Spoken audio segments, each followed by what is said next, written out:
Nintendo. A company at the forefront of modern entertainment and beloved by all.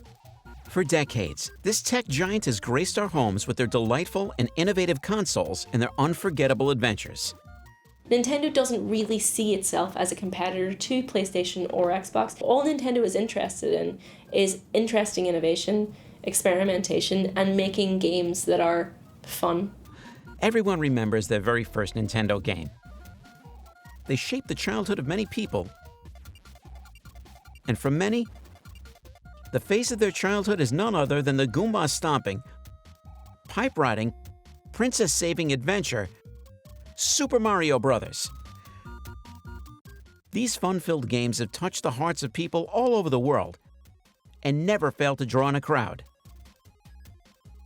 Throughout decades of fun-filled memories on countless Nintendo consoles, Mario has ran, jumped, stomped, and smashed his way through the competition, and remains to this day as one of the most fondly remembered icons of gaming as a whole.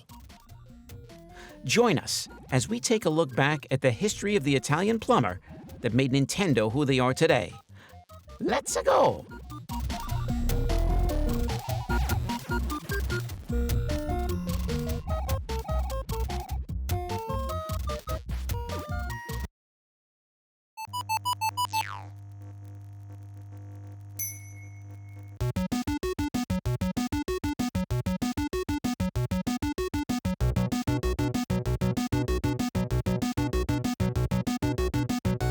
The 70s and early 80s were certainly a turbulent time for video games. The rad new arcades had become the talk of the town. Everyone, everywhere, all the time were playing in arcades, getting high scores, and having a blast. At the time, arcade machines were hugely popular around the world. Atari had already been producing them for quite a while. Classics like Pong had been around for a little bit of time, but they were really starting to take off in Japan, in America, and in Europe. This intensity wouldn't last, however. People began to lose interest. Thanks to an immense oversaturation caused by developers such as Atari pumping out mediocre games left, right, and center, the burgeoning gaming industry experienced what went on to become known as the video game crash. In the early 80s, video gaming meant Atari. Atari had invented the video game industry from scratch 10 years earlier and was now dominant. Its Atari VCS console was, the biggest console around, with kind of about 15 million of them had been sold. And unfortunately, it had very little controls over quality, and it was starting to get a bit kind of greedy and was just milking things. So essentially people got to a point where there were so many games coming out, it was more than there were players to buy them. So the industry kind of collapsed. Atari missed its earnings targets, Wall Street freaked out, took all its money out of video games, and the whole industry kind of went down like a balloon that had just been deflated. So it kind of killed the industry overnight. I mean, in 1982, it was on top of the world. It was a billion-dollar company. By the summer of 1984, Atari had been broken up and was finished. And with it, everyone thought video games was finished too. The industry was on the verge of collapse, with many considering video games a passing fad. But amidst the chaos, a small, unassuming Japanese toy company, Nintendo, was poised to seize this opportunity. Nintendo is one of the world's biggest gaming companies.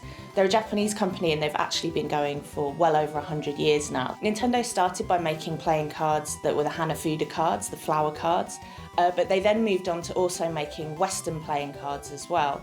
And those were really popular and sold really well across Japan, and eventually the world as well.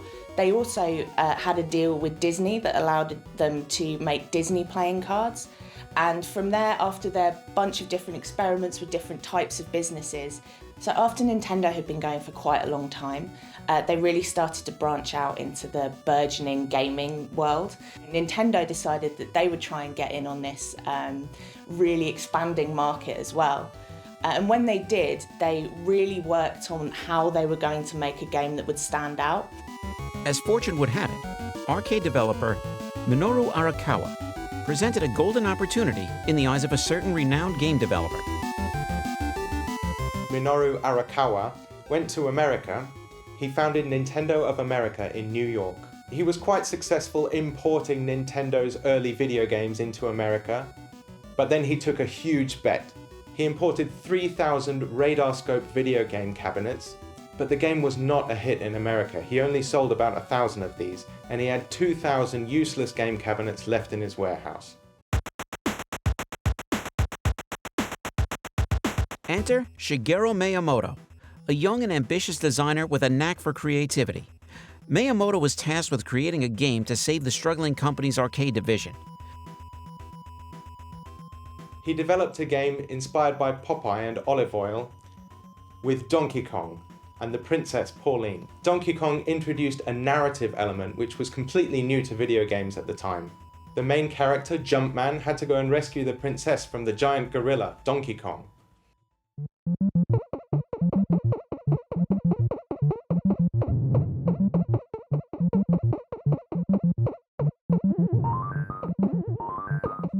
Donkey Kong was probably Nintendo's first big hit, and it featured Mario, except he had a different name then. He was called Jumpman because he was, I think, the first video game character that could jump. The Donkey Kong game, the original Donkey Kong game, was all about jumping over barrels because you were trying to save Pauline, I believe her name was, from Donkey Kong, who had her captive on the top of a tower and was throwing barrels at you as you were trying to reach the top.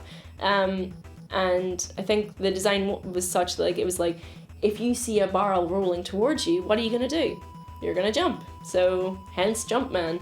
That was, again, simplicity of design. Donkey Kong became a booming success and a household name, seemingly overnight. People of all ages around the world immediately latched on to this simple, yet quirky concept, and had interest in this Nintendo. Nintendo did, however, face some brief lawsuit risk with Donkey Kong from Universal. Some claimed the giant gorilla to be a blatant ripoff of their own ape kaiju, King Kong. Nintendo, however, were victorious, and similarities between the two have since been dispelled. The lawyer who saved Nintendo in this lawsuit, John Kirby, went on to become the namesake of everyone's favorite pink puffball a few years later. Yes, people were adoring this Donkey Kong game, but the hero, Jumpman, needed a better name, as well as a brother. Inspired by a notoriously disgruntled landlord in Nintendo's Seattle offices, the team dubbed him Mario, and a legend was born. Building on the success of Donkey Kong, Miyamoto introduced Mario Brothers in 1983. This arcade classic starred Mario as he tackled pesky creatures, crabs, turtles, and more in a series of underground levels. It was even the first appearance of Mario's younger brother in Player 2, Luigi. But midway through the 80s, Nintendo's true breakthrough came with the release of the Nintendo Entertainment System, or NES. The NES truly breathed new life into the game industry like never before, and leading the charge would be a game that would define a generation forever.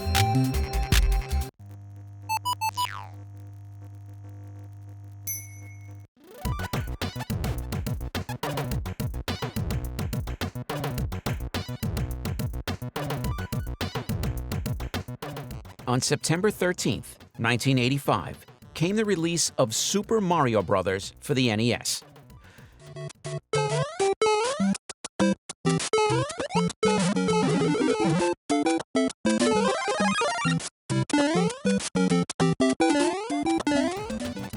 If Donkey Kong was the pioneer of the platforming genre, then Super Mario Bros. Was the master.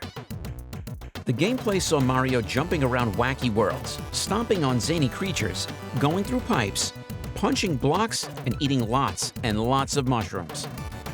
In order to save Princess Peach, known as Princess Toadstool at the time, from the clutches of the evil Bowser, known in Japan as King Koopa. Shigeru Miyamoto became an industry legend thanks to this game, and still gets his due recognition to this day. Shigeru Miyamoto is probably one of the most important video game designers there's ever been. He is a producer, a creative director, a game developer, a game designer, and he created much of Nintendo's early output. So he created Mario, he created Donkey Kong, he created The Legend of Zelda. So his contribution to the games industry really can't be understated.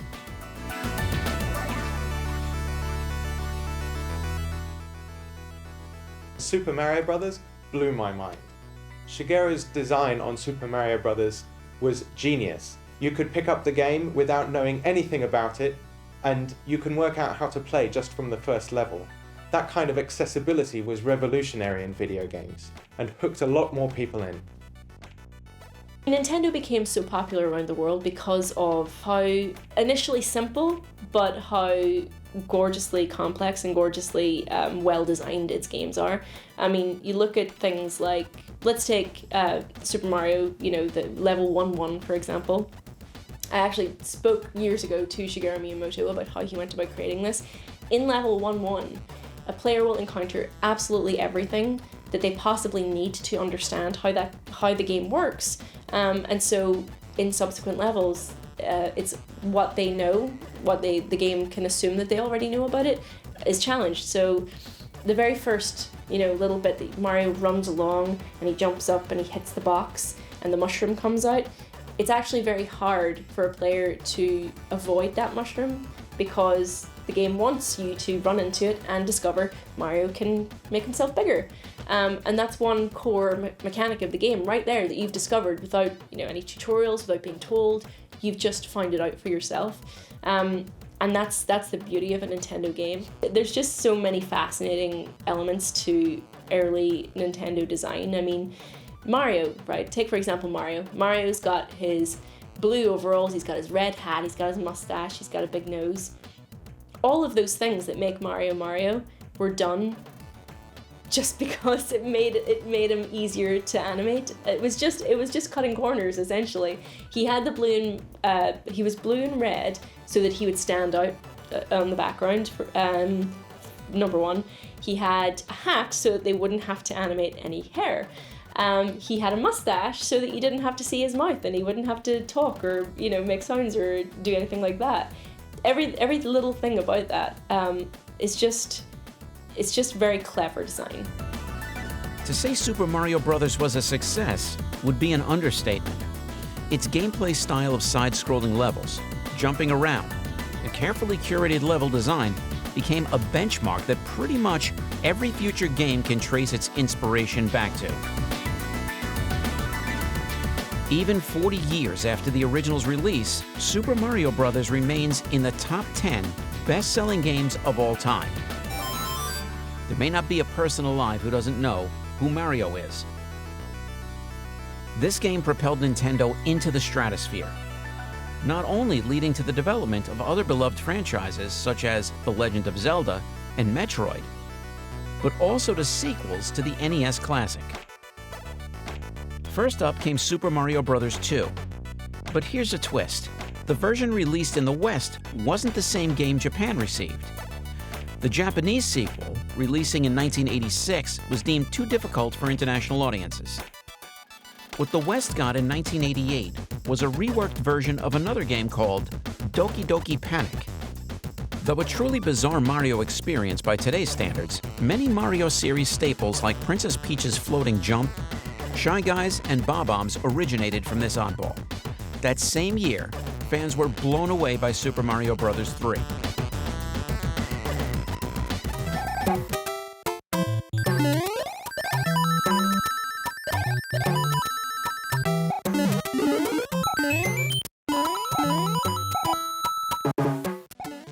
Packed with secrets, fan-favorite power-ups like the Tanuki suit, and an epic world map, it showcased the full potential of the NES, becoming a cultural milestone. Mario wasn't just limited to video games, though. In the late 80s and early 90s, Nintendo ventured into other media. TV shows, toys, cereal. Anywhere you'd look, you'd see the Italian Plumber. Even back in the 80s, Nintendo branched out and had kind of some merchandising and the TV shows and things like that, and a terrible film. Truly, the games and pop culture sensation was a marvel to behold. But what if there was some way to digest it on the go? Nintendo had an answer: the Game Boy, releasing in 1989. This little wonder gave consumers the ability to play games away from their TV screens. On buses, in parks, on flights, anywhere you can go. The Game Boy was another invention of Gunpei. His idea, and this is something he did throughout his career, was to take older technology and repurpose it in new, interesting ways. So the Game Boy was, even for 1989, quite primitive. It was black and white, its rivals were in colour. It seemed quite retro even in 1989, but because it was a handheld and it was primitive, it could use less batteries, and that meant it was far more portable and reliable. So basically Nintendo beat much more advanced competition by having something that was much more practical. Game Boy appealed because in the late 80s there isn't portable games. The Game & Watch had kind of fizzled out in the early 80s, so the idea of portable games was quite new and fresh and exciting. And what the Game Boy had was battery life. This was the most important thing, because these machines ate through batteries. If you had colour at the time, your batteries would last a couple of hours, and batteries are expensive when you're having to buy them that often. So that was the big thing of the Game Boy's design. And then of course it had Nintendo's games. It had Super Mario Land, which was big, but Nintendo also got the rights to Tetris. And this was really the thing that broke out the Game Boy, because it was suddenly this kind of Russian game that had been kind of knocking around for a few years but never been massive, was suddenly like, this is perfect, it's the perfect time waster in your hand on a journey. The combination of that game and a portable game console like the Game Boy was perfect, and suddenly everyone wanted one. Game Boy was super, super popular because, well, you could take it on the go with you, obviously. But, that would mean nothing if it didn't have some unbelievably good games to go along with it. You had Tetris, you had Pokemon. Suddenly, you weren't glued to your TV anymore. You could take games out and about with you wherever you went, and these were good games. I dread to think how many buses were missed because people were just honed in. The Game Boy even managed to contain a few bite-sized Mario adventures for people to enjoy in the form of the Super Mario Land games.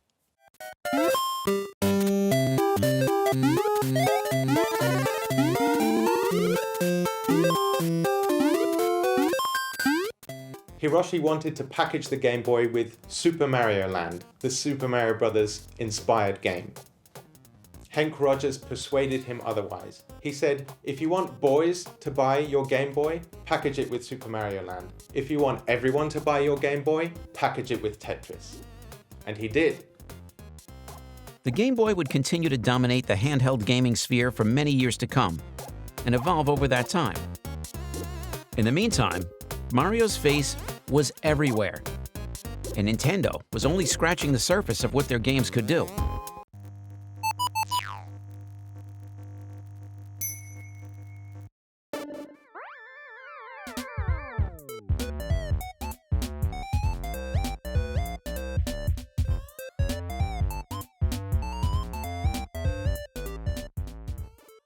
Nintendo continued going from strength to strength until 1990. It was finally time to power up. And power up they did on November 21st with the launch of the Super Nintendo Entertainment System. This console boasted a considerable visual, audio, and power upgrade from the original NES, added more buttons to the controller, and even more finely tuned games. The Super Famicom, or the Super Nintendo, depending on where you were playing it, was Nintendo's next console after the NES. It had such a gorgeous design. I love the controller on that, like with the primary colors and everything. It just looks so good. Alongside the launch of this next-gen console was the release of the flagship title for the system, Super Mario World.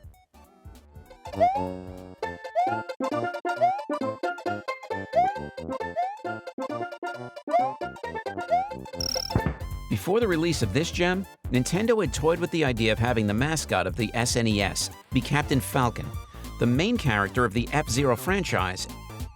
This was because the fast, muscular, and superhero aesthetic to Captain Falcon and the high-octane F-Zero game itself would go contrary to the notion developing at the time that Nintendo was just for kids, and to ensure the fad wouldn't die out. However, the company ultimately decided to stick their already popular mascot character as the face of Nintendo. And what a smart decision this was, as 2 years later, in 1992, came the original Super Mario Kart. Gamers all over the world were drawn into this crazy racer, which was in many ways just like the core series, simple and straightforward, yet intricately designed and insanely fun. Mario Kart spawned an entire sub-series of its own, and has arguably outperformed the main series itself. As if driving into a banana peel, people were instantly head over heels. However, Mario wasn't just steering karts. He was steering Nintendo into fierce competition. This competition came in the form of the Sega Genesis, known as the Sega Mega Drive in the UK, and their feisty, lightning-fast blue blur, Sonic the Hedgehog. Sega came along with the Sega Mega Drive, called the Genesis in America. Sega really wanted to distinguish themselves by appealing to a more adult audience, and it worked. For a while in the 90s, Sega was so successful that they actually overtook Nintendo in terms of video game sales. In the 90s, Nintendo were right at the top of their popularity.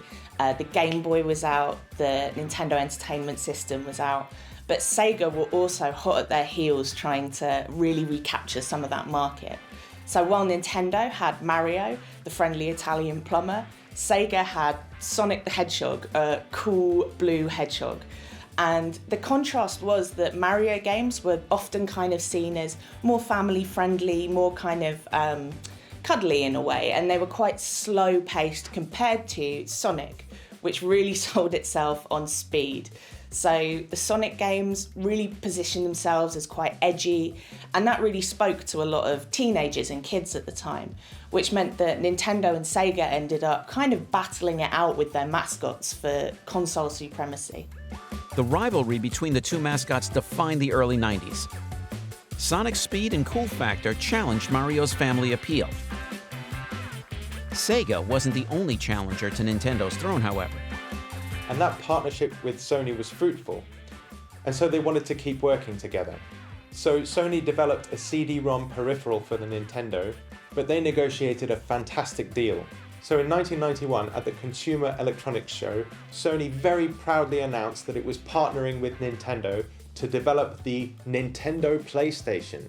There were a couple of Nintendo PlayStation prototypes actually built, one of which was auctioned for hundreds of thousands of pounds. But Nintendo had other ideas. They were worried about Sony taking control of their console, so they had secretly agreed a deal with Philips to develop this CD-ROM accessory.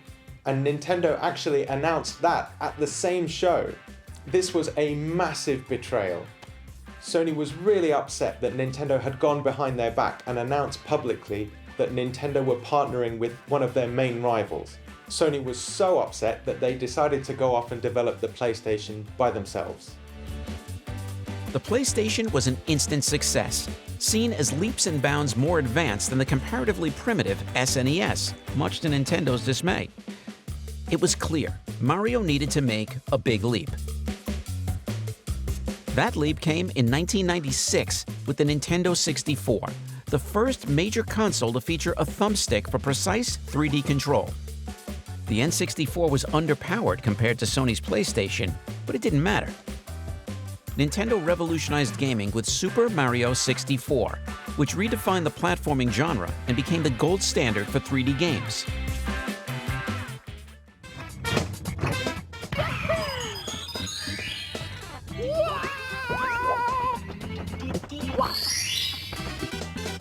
Here we go!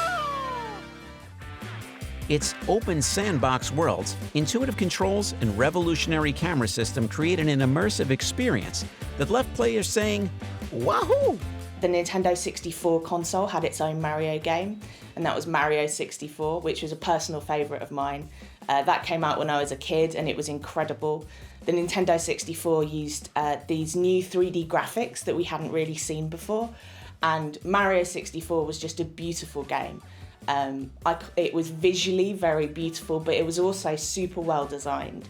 You started off in a hub level of a castle, and you would transport yourself through portraits to all different worlds within the Mushroom Kingdom to try and save Princess Peach. The N64 is fondly remembered for introducing the third dimension to Nintendo. Mario Kart got its first sequel in the form of Mario Kart 64, a key point in the franchise's development for sure. Other Mario offshoots got their start on the 64, such as Mario Party, Mario Tennis, Mario Golf, and even the hugely popular Super Smash Bros., a crossover fighter that pits Nintendo's greatest fighters against each other. 3, 2, 1, go!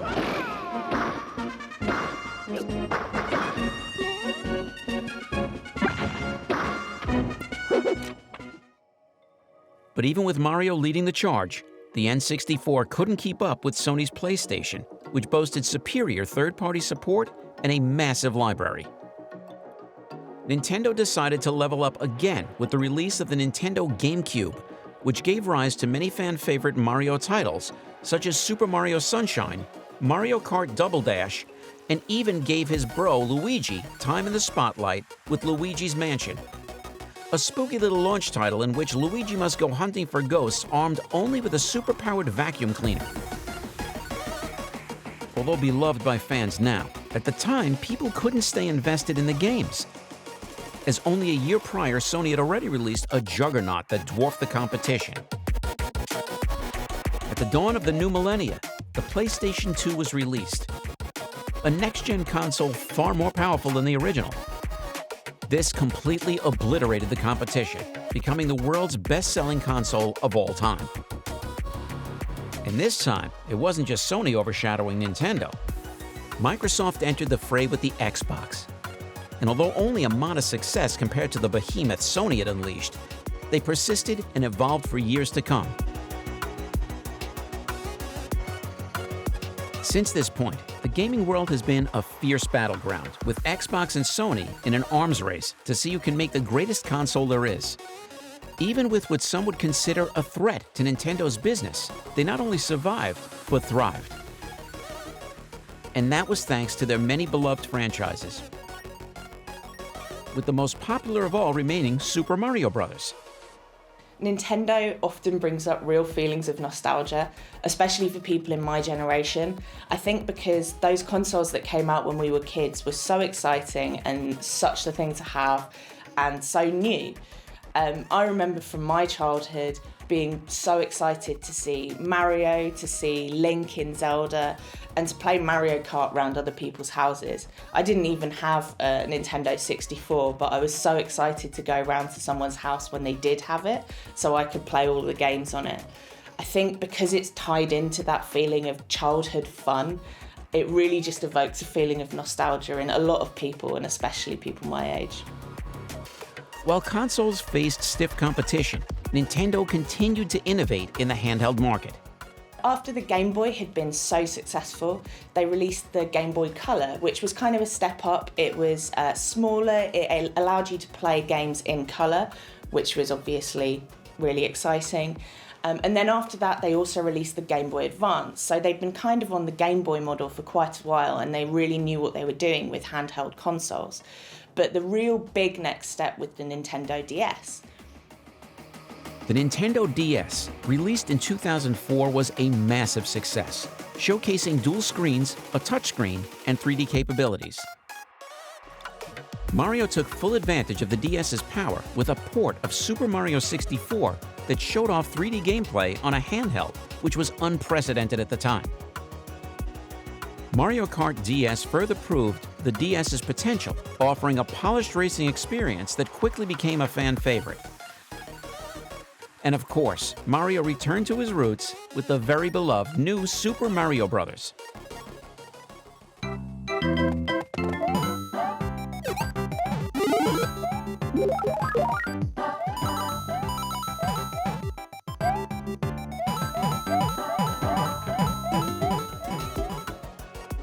This game both introduced the platformer to a whole new generation, but also reminded veteran gamers of what got them into the series to begin with. When the Nintendo DS came out, it had two screens and kind of flipped. And this meant that you were able to use the bottom screen as kind of a touch screen, and the top screen could show something completely different. So you had the same kind of controls that you did on the Game Boy, but you were able to do a lot more. Game designers were able to make games that really utilised this new tech, and that was incredibly popular. A lot of shops sold out of the Nintendo DS when it first came out. The DS would go on to dominate the handheld market for years to come and become the most successful portable console of the age. Its lasting impact would influence other developers to produce quality-of-life apps and small-scale games for smartphones years later. The dawn of mobile gaming was here. Even with Sony and Microsoft's involvement in this console war, Nintendo proved that they were above this and prioritized innovation and recognition rather than raw power. It was up to the big N to revolutionize once again.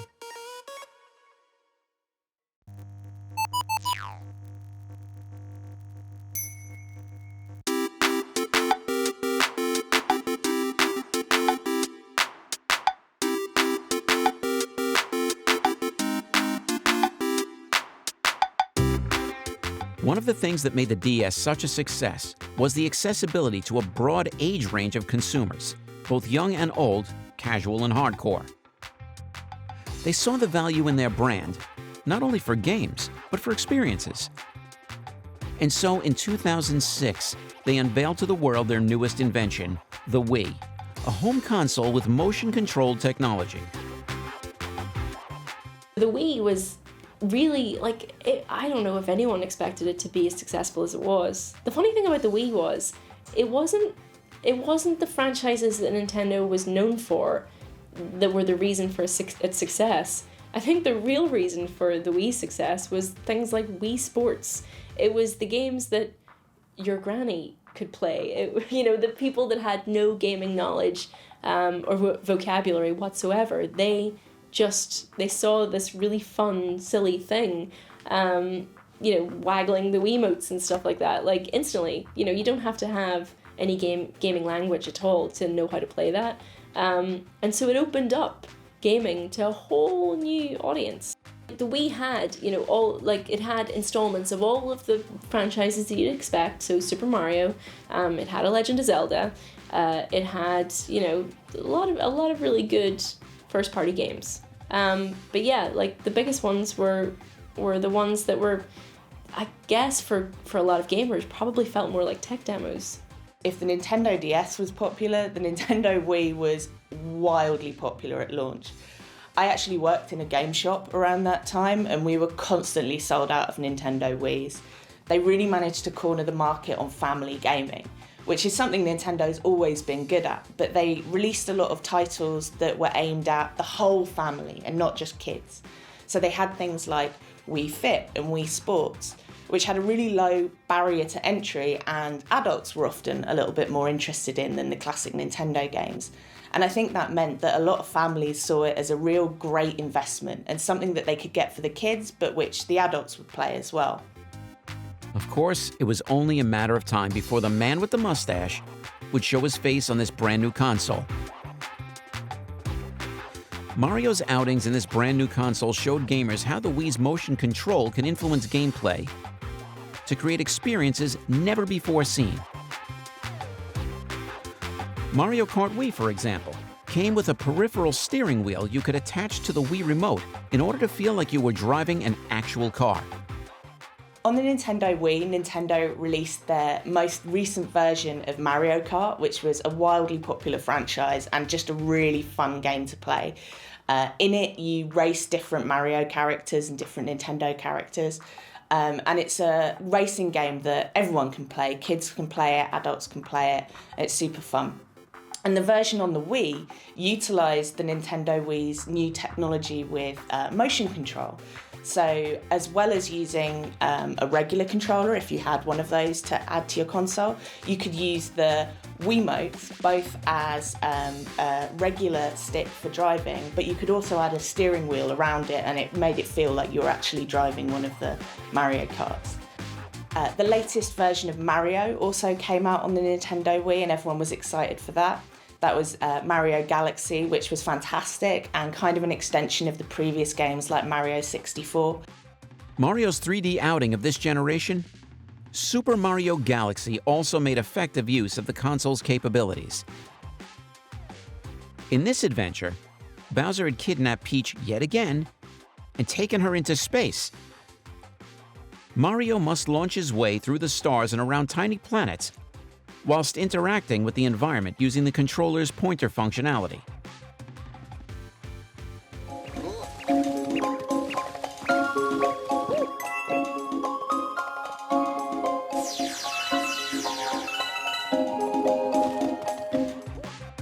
Super Mario Galaxy took Mario into new worlds, literally.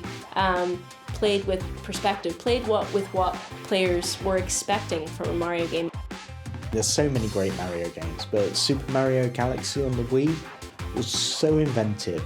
Just the way the whole kind of world used gravity in different ways to make these kind of strange puzzle games was... The Wii was the talk of the town, even during the reign of Sony's PS3 and Microsoft's Xbox 360. Nintendo's legacy, I think, is just making games that make people feel good. They make games that they're colorful and feel like a warm hug. It's funny because when you look on the surface of Nintendo's main franchises, Mario, Zelda, iteratively, you could say those games are the same every time, but they're not. Each one innovates in a really specific and interesting way. But the Wii's massive success began to wane in the early 2010s. As players grew more discerning, Nintendo's focus on innovation over horsepower became a glaring weakness. The Wii couldn't compete with the likes of the Xbox 360 and PlayStation 3 in terms of graphics or third-party support. And whereas those consoles provided tight, focused gameplay experiences, the gimmick of waggling a remote came and went, with many people preferring to sit down and play something more convenient and less physical. This was something even successful Mario games like New Super Mario Bros. Wii and Super Mario Galaxy 2 couldn't fix. Their handheld market seemed as powerful as ever, though. And so that is where their next play was going to be. Nintendo tried to recapture the magic in 2011 with the 3DS, a handheld console that offered 3D visuals without the need for glasses. This was a considerable upgrade to the original DS, putting it toe-to-toe with Sony's PSP handheld. It featured titles like Super Mario 3D Land, which combined the classic feel of Mario's 2D adventures with the exploration of his 3D outings, and made effective use of the 3D graphics in order to create immersive environments. The 3DS proved successful, but Nintendo's struggles in the home console market persisted. In 2012, Nintendo launched the successor to the Wii, the Wii U. This was the Big N's first ever HD console and featured another innovation for the home console business, the gamepad. Rather than using a traditional controller, players instead used a big blocky tablet-like device with a touchscreen that could interact with the TV and offer gameplay rather similar to that of the DS before it. Unfortunately, the Wii U was plagued by poor marketing, a confusing name, and a bulky tablet-like controller that developers found too gimmicky. The next console that Nintendo came up with was the Wii U, a much more powerful console with high-definition graphics, but that wasn't Nintendo's strategy. Nintendo couldn't compete with these other systems that had phenomenal graphics. On launch, the Wii U didn't have many games, including none of the games from Nintendo's major franchises. No Mario game, no Zelda game. Also the name, Wii U. People just thought it was an extension of the Wii. They didn't realize it was an entirely new beast. So people had no incentive to buy that console at the beginning. So the Wii U did not sell well. Satoru Iwata was very apologetic about the Wii U not selling well, but he learned his lessons. The Wii U was horribly marketed, and it couldn't really get that lightning in a bottle effect that the Wii had. Even Mario couldn't rescue this sinking ship.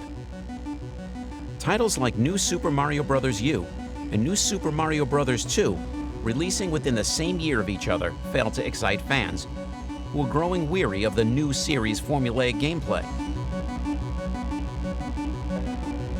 Competing against the more powerful PS4 and Xbox One, the Wii U was quickly overshadowed, becoming one of Nintendo's biggest commercial failures. This was enough to make Mario go, "Mamma mia!" Despite its struggles, the Wii U had bright spots. Super Mario 3D World took the inventive gameplay of 3D Land to new heights, offering 4-player co-op and a wealth of creative levels. Meanwhile, Mario Kart 8 became one of the console's standout hits, showcasing gorgeous visuals and refined racing mechanics in creative, gravity-shifting courses.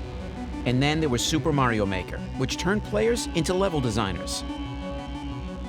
Its success on platforms like YouTube and Twitch kept the game alive far beyond its release, sparking an explosion of creativity in the Mario fan community.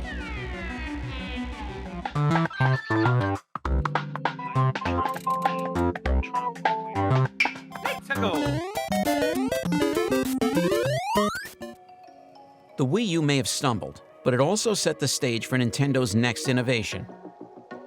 Time and again, Nintendo proved that their legacy wasn't built on power. It was built on creativity, charm, and a commitment to fun. Even in their missteps, Mario and Nintendo continued to innovate, reminding the world why they were gaming pioneers. Nintendo doesn't really see itself as a competitor to PlayStation or Xbox. All Nintendo is interested in is interesting innovation, experimentation, and making games that are fun. Yet again, the success of Nintendo's handhelds outshone the home consoles.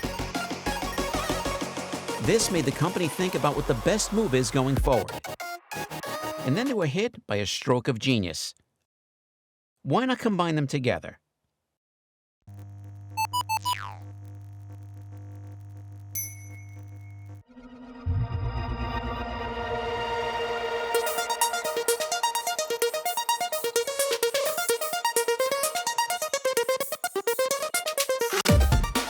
By 2016, the Big N was ready to turn things around in a big way.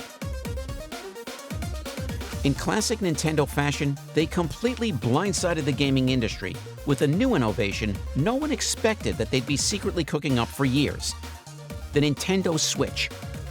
A hybrid console that could seamlessly switch between being used as a handheld and being docked on the TV. Nintendo is so known for innovating with their hardware, and the Switch was no different. All of the big console companies were coming out with innovations, but none of them were quite as different as the Switch felt. It felt like a bit of a natural progression from the Wii and the DS, but also completely new at the same time. So the thing about the Switch is it can both be a handheld console, or you can put the handheld screen into a dock that attaches to your TV and then use the controllers on the side, so it's like a home console and a handheld at the same time. And that came out with fantastic games at launch as well.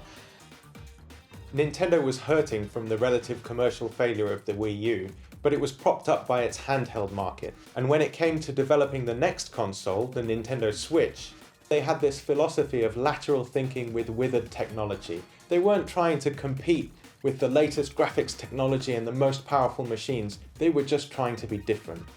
The Switch was by no means graphically advanced systems. It wasn't that powerful, but it had that unique selling point of being handheld or on your TV, and that really helped to sell Switches.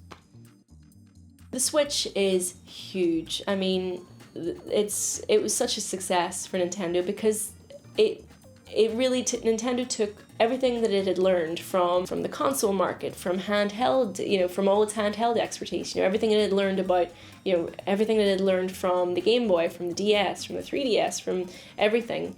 And it was like, why don't we take both of these and make a console that literally does both.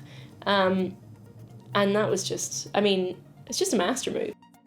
Like the Wii U before it, this was something the world had never seen before, and it marked a bold new era for the company. However, unlike the Wii U, the console was considered very friendly to third-party developers, giving the console a level of support never before seen for Nintendo.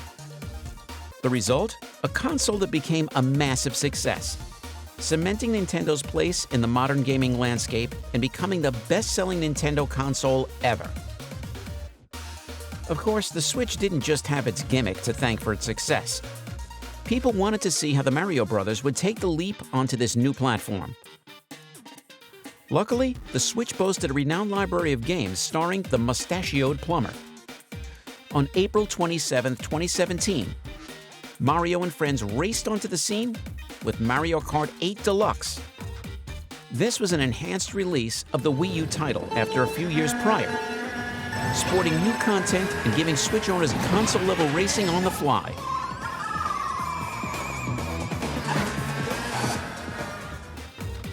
Releasing at a perfect time early in the Switch's life, Mario Kart 8 Deluxe was a massive success for the company early on and remains as the 5th best-selling video game ever.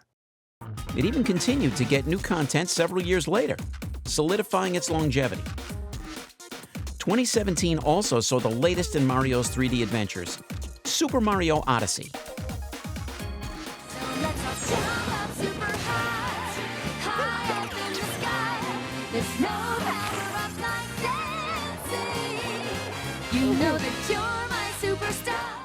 In this exciting new game, Bowser has kidnapped Princess Peach, again, and taken her around the world to prepare for a royal wedding? This game also showed a certain self-awareness from Nintendo's side, as they gave players the sprawling sandbox style of gameplay they'd been craving for years, since the franchise appeared to become too linear and predictable. Various other Mario games, such as Super Mario Maker 2, Bowser's Fury, and Super Mario Wonder would release, and each becoming an instant success on this booming console. The Switch stuck around for quite a while, remaining a success, even despite lagging behind technically speaking compared to Sony and Microsoft's newest consoles, all leading up to the next generation in 2025 with the Nintendo Switch 2. This time, Nintendo knew what worked.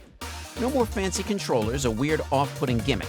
This was simply the hybrid console again, but more powerful. Video games weren't the only success story for the Plumbers, however. Ever since the decline of the Wii U days, Nintendo had been looking down other avenues to expand their brands to places other than games. It was around this time that Shigeru Miyamoto had begun working with Universal Studios in order to create a Super Mario Bros. Themed section at their theme park. By 2021, after years of planning, Super Nintendo World opened its doors at Universal Studios Japan. This immersive theme park brought the Mushroom Kingdom to life, complete with rides, interactive elements, and of course, the colorful cast fans know and love. The success of the park was so great that expansions are underway in Hollywood, Orlando, and Singapore, allowing fans worldwide to step into the Mushroom Kingdom like never before. This expansion into the wider pop culture world continued in 2023, when Mario would partner up with Illumination, the creators of Minions, to take on Hollywood in a new way with the Super Mario Bros. Movie.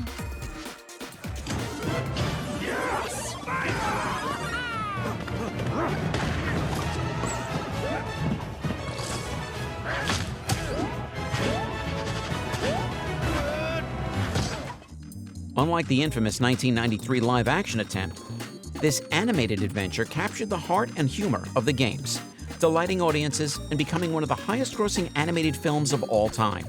It was really Satoru Iwata professionalized Nintendo's merchandising arm and expanded into other areas and created a Nintendo theme park in Japan, and there's now another one in America, and of course the Super Mario Bros. Film, which I'm very excited about. Today, Mario is more than just a video game character. He's an icon who has spanned generations, a symbol of Nintendo's creativity and legacy. Whether he's racing, jumping. Mario continues to innovate and inspire, showing the world why he remains the face of gaming.